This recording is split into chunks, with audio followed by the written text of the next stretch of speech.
The scent of lilies was suffocating. Alara stood at the altar, a ghost in white silk, the fabric a cool, indifferent weight against her skin. The organ music swelled, a tide of sound meant to signify joy, but it only echoed the hollowness in her chest. Beside her, Marcus Thorne adjusted the cuff of his tuxedo, a proprietary gesture she had come to loathe. His smile was a perfectly polished weapon, aimed at the pews filled with his business partners and her few, bewildered friends. This was not a marriage. It was an acquisition. She stared past the stained-glass saints, their faces serene in their painted suffering, and focused on the massive oak doors at the back of the cathedral. She told herself it was just a focal point, a place to rest her eyes, so she would not have to look at Marcus. So she would not have to see the smug triumph in his gaze. It was a lie. Some desperate, broken part of her was watching those doors, praying for an impossible intervention. A fire, a flood, anything but this slow, gilded march toward oblivion. The priest cleared his throat, his voice a gentle drone. "We are gathered here today." The words blurred. Alara's world had narrowed to the heavy weight of the diamond on her finger and the chilling certainty that she was making the greatest mistake of her life. She had convinced herself this was survival. Marcus had offered stability, a shield against a world that had felt relentlessly cruel since him. Since the boy who had vanished 8 years ago and taken all the color from her world with him. That is when she made the mistake of looking up. The oak doors did not just open. They were thrown wide, slamming against the stone walls with a crack that silenced the organ mid-note. Gasps rippled through the congregation. A man stood silhouetted against the bright afternoon light, a specter of impossible elegance and absolute menace. He was not the boy she remembered. The lanky frame had broadened into something formidable, carved from discipline and violence. He wore a suit of charcoal gray so perfectly tailored it looked like a second skin, a dark armor for the modern age.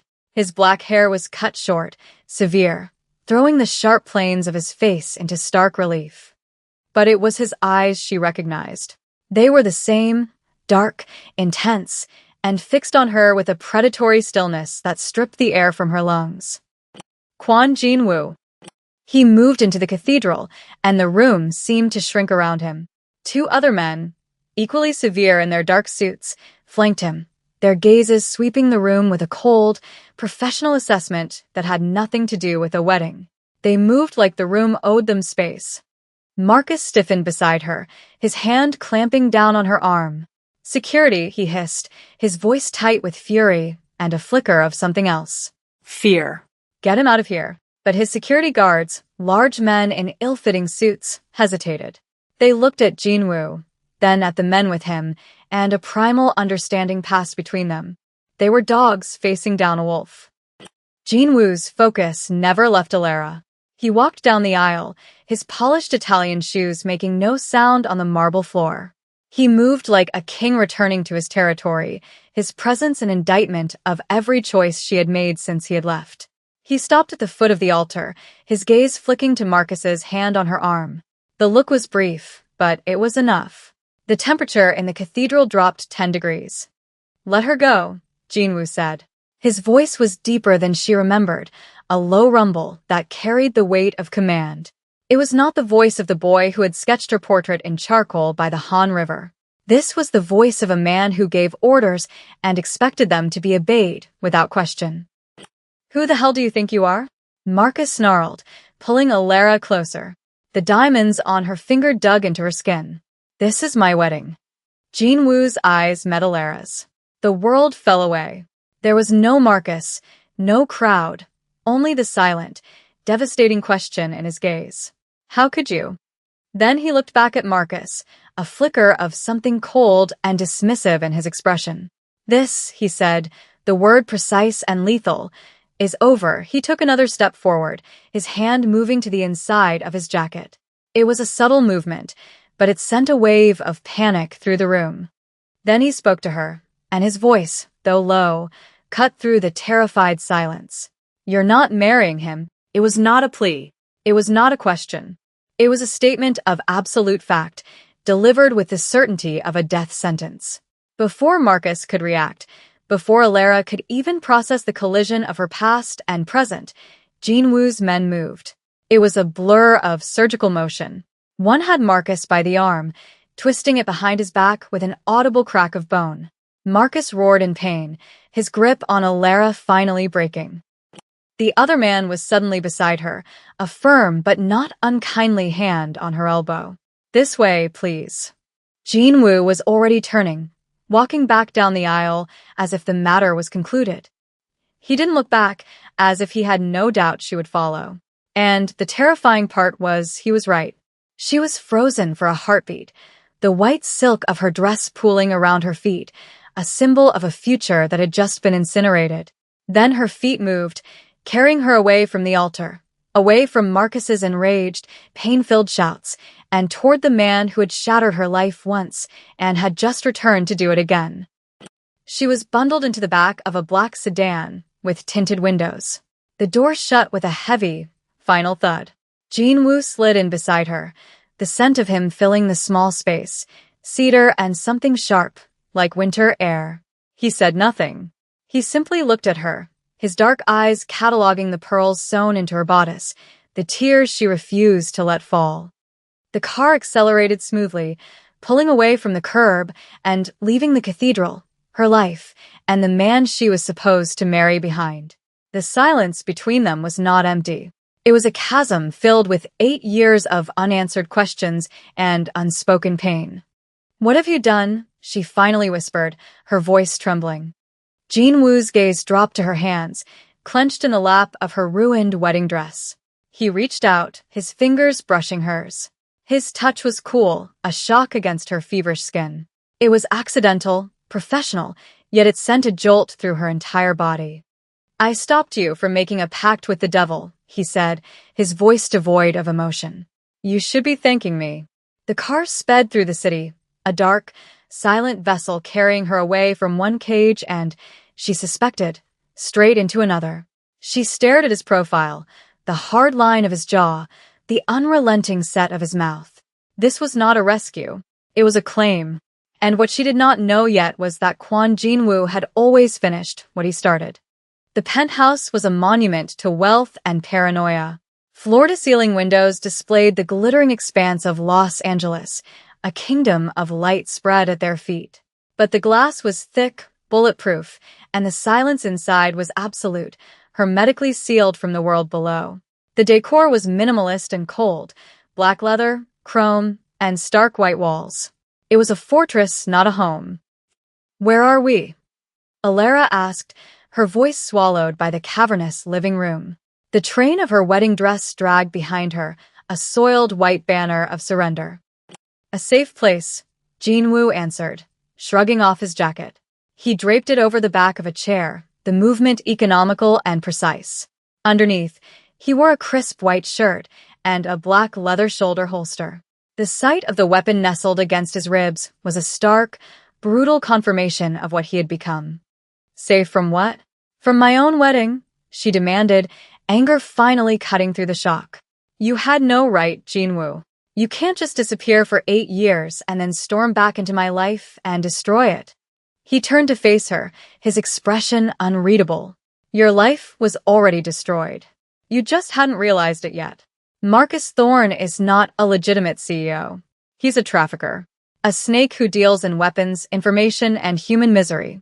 His entire fortune is built on the bones of his competitors."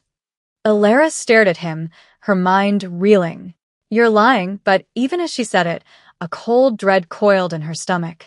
She thought of Marcus's ruthlessness in business meetings, the coldness in his eyes when a deal went south, the way his enemies seemed to simply disappear. "Am I?" Jinwoo walked to a sleek, black bar and poured 2 fingers of amber liquid into a glass. He didn't offer her one. His last shipment of stolen microchips went missing 2 weeks ago. My shipment. He was planning to sell them to a rival syndicate in Macau. Marrying you was part of the deal. A pretty, respectable American wife to launder his reputation. The words hit her like stones. She sank onto a leather sofa, the expensive material cold against her skin. "How do you know all this?" A humorless smile touched his lips. "Because it is my business to know. I am the man he stole from." That was the moment everything changed. He wasn't just a ghost from her past. He was the other side of the coin, a predator circling the same prey as her fiancé. "So this isn't about me," she said, the realization a bitter taste in her mouth. "This is about your business. I'm just a pawn, a stolen asset you're retrieving."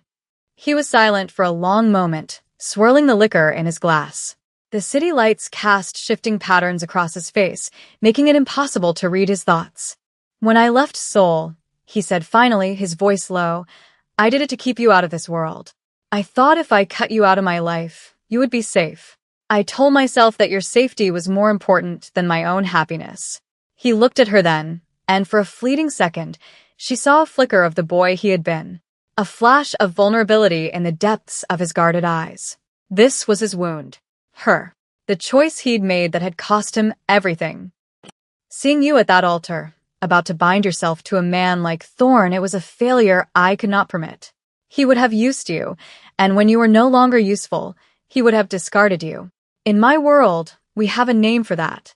A liability." A sudden, jarring alarm blared through the penthouse, a shrill, piercing sound. Red lights flashed along the ceiling. Jin-woo didn't flinch. He set his glass down with a soft click and drew the gun from his holster in one fluid motion. "They found us," he said, his voice calm, almost bored. "Faster than I expected." He moved to her side, grabbing her arm and pulling her down behind the massive sofa. "Stay down. Don't make a sound." The sound of splintering wood came from the direction of the front door, followed by the heavy thud of bodies. Gunshots erupted in the hallway, suppressed pops that were terrifyingly close. Jin-woo pushed her further down, his body a solid, warm shield over hers. He whispered instructions, so close she could feel his breath against her ear, his voice a steady anchor in the chaos. "The wall behind the bar is a reinforced panic room. When I tell you, you run for it. Do not stop." She could feel the steady, rhythmic beat of his heart against her back. He was completely calm, his breathing even, his body relaxed. He moved through violence like it was a language he was born speaking. A firefight broke out in the living room. She could hear his men shouting orders in English, the return fire from Marcus's men loud and chaotic. Through a gap in the furniture, she saw one of Jin-woo's men go down. In the confusion, the path to a service elevator was clear for a split second. She could run. She could escape both of them, disappear into the city and never look back. It was her chance. But she looked at Jin-woo, his focus absolute, his movements surgically precise, as he fired 2 shots toward the entryway. He was protecting her. He had taken her from one danger only to plunge her into another, but he had put his body between her and the threat without a second's hesitation. She made a choice. "The window," she hissed, pointing toward the sprawling balcony. "They're coming up the side of the building." His eyes flicked to where she was pointing, then back to her, a flicker of surprise in their depths. He had seen it too, but she had seen it first. He gave a sharp nod. "Now," he yelled, providing covering fire. "Go!" She didn't run for the elevator. She scrambled toward the panic room he'd pointed out, her ridiculous dress tangling around her legs. She slammed her hand on the nearly invisible panel, and a section of the wall slid open. She dove inside just as a spray of bullets shattered the glass wall of the penthouse. The steel door slid shut, encasing her in silence and darkness. She was safe. But she had made a deliberate choice to help him, to stay when she could have left. She had tied her fate to his, and she knew, with a chilling certainty, that there was no going back. The silence in the panic room was more deafening than the gunfire had been. Alara slid down the cool metal wall, her breath coming in ragged gasps. The adrenaline was a frantic, buzzing thing under her skin. She pressed her ear to the door, but heard nothing. Minutes stretched into an eternity. Had he won? Was he hurt? Was he even still alive? The door hissed open. Jin-woo stood there, his white shirt stained with a smear of blood that was not his own. His face was grim, but he was unharmed. He held out a hand to her. She took it, and he pulled her to her feet. His grip was strong, steady. "Are you all right?" he asked, his eyes scanning her for injuries. She nodded, unable to speak. His men were clearing the penthouse, their movements swift and professional. Two of Marcus's men lay dead in the living room. The sight made her stomach churn, but she forced herself to look away, to focus on Jinwoo. "You saved my life," he said, his voice a low murmur.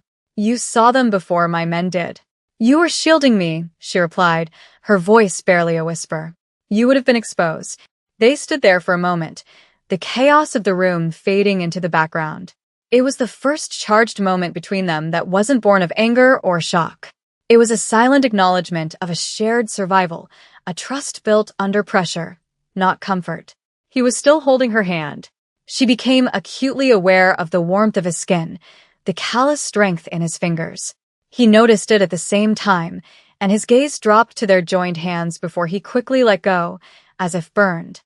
He turned away, his professional mask sliding back into place. "We can't stay here. Thorn will send more men." He gestured to one of his subordinates. "Clean this up. Erase every trace we were here. We moved to the downtown safe house." He looked back at Alara, his gaze sweeping over her wedding dress. "You need to change." He led her to a bedroom untouched by the violence. A black duffel bag sat on the bed. Inside was a simple black turtleneck, dark jeans, and boots. Practical, anonymous clothes. A uniform for his world. As she changed, she caught her reflection in the mirror. The woman staring back was a stranger.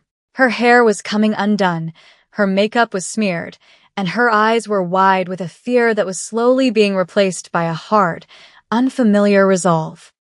She walked out to find Jinwoo staring at an old, framed photograph on a side table that had somehow survived the fight. It was a picture of the two of them, taken 8 years ago in Seoul. They were teenagers, laughing, his arms slung casually around her shoulders. They looked happy, carefree. It felt like a picture of two entirely different people. "I told myself I was keeping it to remember what I was fighting for," he said, not looking at her.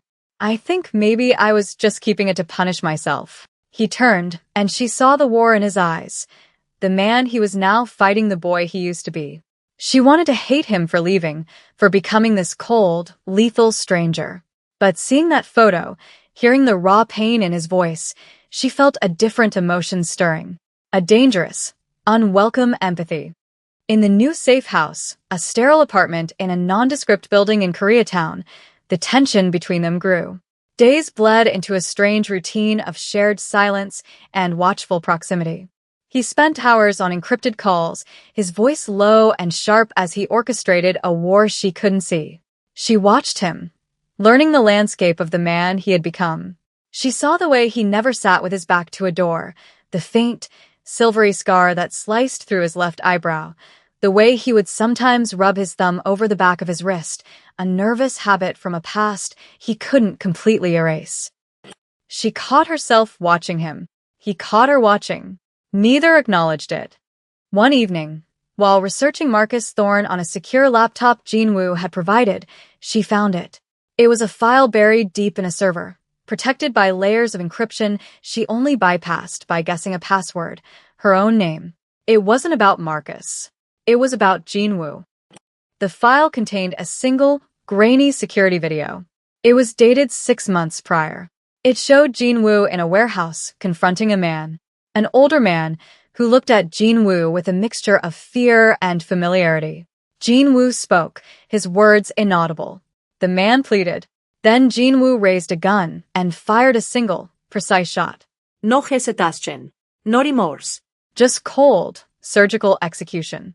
A caption at the bottom of the screen identified the man, a lieutenant in his own organization who had been selling information to Marcus Thorne. A traitor. Alara felt the blood drain from her face. This was what he did. This was who he was. A judge, jury, and executioner. All her lingering affection for the boy he had been shriveled and died in the face of this cold, brutal reality. She should run. She should be terrified. But as she stared at his unyielding face on the screen, another thought surfaced, dark and unsettling. The man had betrayed him. In Jinwoo's world, betrayal was a death sentence. And in a terrifying, morally gray corner of her own soul, a part of her that had been forged in the fire of the last few days, understood. That was the line she crossed. The moment she stopped seeing his world in black and white and started seeing it in shades of blood and shadow. Her revelation was interrupted by Jinwoo's phone ringing. He answered, listened for a moment, and his entire body went rigid. "Where?" he demanded, his voice like ice. He listened again, then swore, a vicious, ugly sound.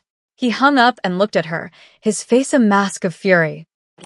"It's Marcus," he said, his voice dangerously quiet. "He couldn't get to you, so he went after the next best thing. He has your old mentor from the university, Dr. Albright. He's holding him at the docks." Alara's heart stopped. Dr. Albright, the kind, elderly man who had guided her through her art history degree, who had written her letters of recommendation, who still sent her emails asking about her latest curatorial project. Marcus had targeted him. He had targeted her life, her past, to get to him. The stakes were no longer about business or territory. They were personal. "He wants to trade," Jinwoo said, his eyes boring into hers. "Him for you." "No," she said instantly. "It's a trap. He'll kill us both." "I know." Jinwoo was already grabbing his keys, checking his weapon. "Then what are we going to do?" she cried, panic rising in her throat. He paused at the door, turning to face her. The look on his face was one she had never seen before, a raw, unguarded ferocity that was terrifying and yet, somehow, reassuring. "I'm going to get him back," he said. "And then I am going to end this. Permanently." He was about to walk out, to face Marcus and his men alone, to trade his life for her mentors. And in that moment, Alara knew she couldn't let him. She grabbed a heavy steel lamp from the end table, her knuckles white. "You're not going alone," she said, her voice shaking but firm. She had crossed a line she could not uncross. She was no longer a victim in this story. She was a participant. The air in the car was thick with unspoken words. Jinwoo drove with a focused intensity, the city lights blurring into streaks of neon. He hadn't argued when she'd insisted on coming. He had simply looked at the lamp in her hand, then at her face, and given a single, sharp nod. The acceptance was more binding than any promise. "He'll expect you to come in from the north, through the main access road," she said, her voice surprisingly steady. She had studied Marcus for months, learned his patterns, his arrogance. He's predictable. He thinks in straight lines. But there's a service channel on the south side, for water runoff. It runs under the pier. It'll be flooded from the rain last night, but it should get us close. Jinwoo glanced at her, a new respect dawning in his eyes. He didn't question her. He simply changed course, turning the car down a series of dark, industrial streets. This was her move, her contribution to the fight. She was not just baggage, she was a strategist. They left the car and moved through the shadows, the salty, damp air of the harbor clinging to them. The entrance to the service channel was a rusted grate, which Jinwoo pried open with a tire iron from the trunk. The tunnel was dark, cramped, and smelled of brine and decay. Icy water sloshed around their ankles. "When we get inside," Jinwoo murmured, his voice a low rumble beside her in the darkness, "you find Albright. Get him out. I will create the diversion." "The diversion will be you," she countered, her voice sharp. "He wants you, Jinwoo. This is all about his ego. He won't kill Albright until he has you." They reached a ladder leading up to another grate, directly beneath the pier. The muffled sounds of voices drifted down. Peering through the slats, Alara could see them. Marcus stood in the center of a pool of light, flanked by a half-dozen of his men. Dr. Albright was tied to a chair, looking pale and terrified. Jinwoo looked at her, his face inches from hers in the close dark. "This is going to be loud. Are you ready?" She met his gaze, her heart pounding a frantic rhythm against her ribs. "Just get him out alive." He put a hand on her cheek, his thumb brushing her skin. The gesture was fleeting, but it was everything. A promise, a plea, an apology. Then he was gone, melting back into the shadows of the tunnel to circle around. Alara waited, her breath held tight in her chest. She watched Marcus pace, his voice arrogant and loud. Then, from the north, chaos erupted. An explosion rocked the pier, followed by gunfire. The diversion. Marcus's men spun around, their attention drawn to the attack. It was her moment. She pushed the grate open and scrambled onto the pier, keeping low behind a stack of crates. She moved silently, her focus narrowed on Dr. Albright. Two of Marcus's men remained with him. She hefted the base of the heavy lamp she had carried from the apartment. It wasn't a gun, but it was solid. It was something. One of the guards turned, spotting her movement. His eyes widened in surprise. Before he could shout, she swung the lamp with all her strength, catching him across the side of the head. He crumpled to the ground without a sound. The second guard lunged for her, but a shot rang out, and he fell, a neat, dark hole appearing in his chest. Jinwoo stood at the edge of the light, his gun steady in his hand. "Elara!" Marcus roared, spinning back around, his face a mask of fury as he realized the deception. He drew his own weapon and aimed it not at Jinwoo, but at her. Everything slowed down. Elara saw the muzzle flash, heard the deafening crack of the gun. She braced for the impact, but it never came. Jinwoo had moved, a blur of motion, tackling her to the ground, his body covering hers just as the bullet tore through the space where she had been standing. He grunted in pain. He was hit. Rage, cold and absolute, washed over her. While Marcus was focused on them, she scrambled toward Dr. Albright, pulling a small, sharp knife from the boot Jinwoo had given her. She sawed through the ropes, her fingers clumsy but desperate. "Go!" she screamed at her mentor. "Run!" The old man stumbled away, disappearing into the darkness. Now it was just them. Elara, Jinwoo, and Marcus. Jinwoo was on one knee, clutching his shoulder, blood seeping through his fingers. But his gun was still up, aimed at Marcus. "You see, Quan?" Marcus sneered, his own gun trained on Jinwoo. "Everything you touch, you destroy. You should have stayed away." "She was never yours to touch," Jinwoo bit out, his voice tight with pain. This was it, the standoff. And Elara knew, with sickening certainty, that Marcus would kill Jinwoo, even if it meant he died a second later. His pride would demand it. She had to do something. She looked around wildly, her eyes landing on a heavy winch used for loading cargo, a thick, rusty chain dangling from it. The release lever was just a few feet away. Acting on pure instinct, she lunged for it, pulling it down with all her weight. The chain dropped with a deafening clang, swinging like a pendulum. It caught Marcus in the back, sweeping him off his feet and sending him flying off the edge of the pier into the dark, churning water below. Silence descended, broken only by the sound of the waves and Jinwoo's ragged breathing. It was over. She rushed to his side. "Jinwoo." The wound was high on his shoulder, bleeding profusely. She tore a strip of fabric from her shirt, pressing it hard against the wound. He looked up at her, his face pale in the dim light, but his eyes were clear. He reached up with his good hand, not to his wound, but to her face, his fingers tracing the line of her jaw. The tension between them finally broke, washed away by blood and desperation. "Seeing you in that church," he rasped, his voice raw.